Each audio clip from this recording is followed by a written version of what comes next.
Shalom Aleihim, berkat damai sejahtera Tuhan turun ke atas kita semua. Amin. Selamat pagi, sungguh Tuhan kita baik dan teramat baik, dan dalam kebaikannya Tuhan sudah membangunkan kita kembali di hari pertama di minggu ini, Senin 11 September tahun 2023. Kita pasti akan diberkati hari ini, percayalah.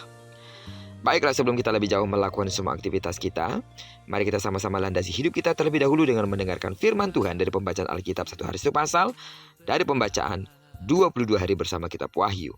Dan puji Tuhan kalau hari ini kita sudah berada di hari yang ke-11, maka kita akan membaca kitab Wahyu pasal yang ke-11 ayat pertama sampai dengan ayat yang ke-19. Judul renungan kita hari ini, Kekalah keadilan Allah kita.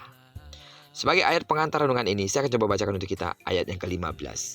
Lalu malaikat yang ke-7 meniup sangkakalanya, dan terdengarlah suara-suara nyaring di dalam sorga, katanya, pemerintahan atas dunia dipegang oleh Tuhan kita, dan Dia yang diurapinya.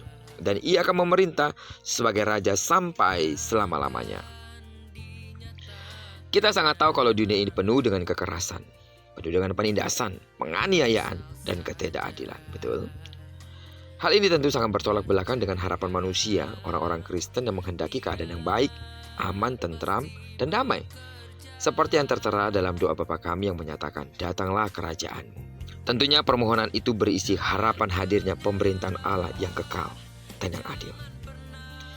Penglihatan Yohanes dalam nas ini menjawab harapan gereja pada masa itu.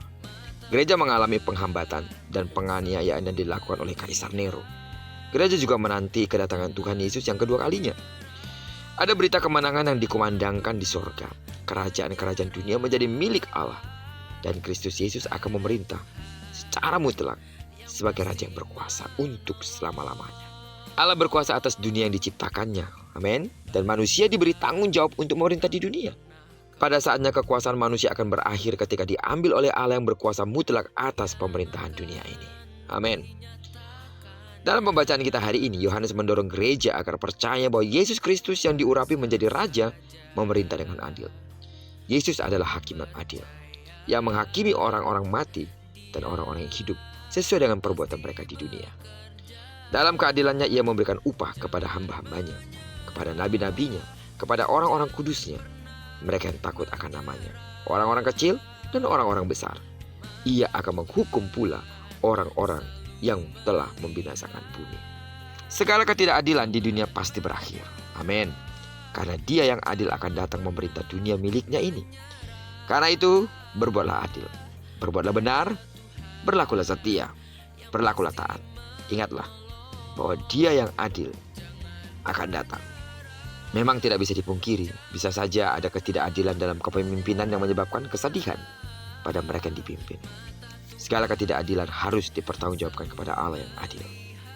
Jadi, sidang jemaat Tuhan saudara dimanapun berada, mohonlah kepada Tuhan agar kita mampu berlaku adil kepada sesama. Mulailah dari keluarga hingga ke lingkungan kerja, dimanapun kita berada. Amin. Percayalah, Tuhan tidak akan meninggalkan kita. Keadilannya akan nyata dalam hidup kita. Kalau kita percaya Tuhan akan berlaku adil pada kita, mari belajarlah pula untuk berlaku adil kepada orang lain. Terpujilah nama Tuhan. Diberkatilah kita di sepanjang hari ini, digenapi firman dan telah berjanji bahwa apa yang dikerjakan tangan kanan dan tangan kiri kita dibuat berhasil. Kemanapun kaki kanan dan kaki kiri kita melangkah, percayalah di sana pasti kemuliaan Tuhan akan dinyatakan. Jika bersatu musuh datang menyerang engkau, tapi karena kekuatan Allah ada padamu, maka musuhmu akan lari daripadamu.